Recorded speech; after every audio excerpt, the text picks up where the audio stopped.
பிறந்து சிறந்த மொழிகள் உலகத்தில் உண்டு. சிறந்த பிறந்த மொழி உலகத்தில் என் மொழி மட்டும்தான். எல்லா மொழியும் மனிதனால் பேசப்பட்டது, உருவாக்கப்பட்டது. இயற்கையின் மொழி, இறைவன் பேசிய மொழி உலகில் ஒரே மொழி தமிழ் தான்.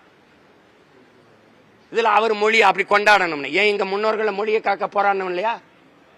இந்த மொழி செத்து விடுமோன்னு செத்த நடராஜன் அவன் இறந்த நாள் தான் தமிழ் மொழி நாள்னு இருக்கணும், செம்மொழி நாள்னு இருக்கணும்.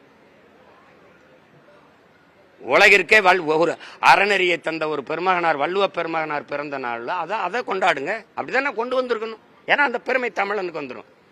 உங்ககிட்ட கேட்கிறேன், எல்லாம் மதுரையில் வாழ்றீங்க, சிவன் கீழடியில தோண்டப்பட்ட ஒரு இனக்கூட்டம் எங்கேயாவது 2 ஏக்கர்ல வாழ்ந்துருக்குமா?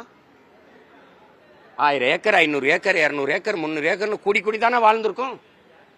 அப்ப கீழடியில 2 ஏக்கர் தோண்டிட்டு மூடிட்டு போன யாரா பதில் சொல்லுங்க.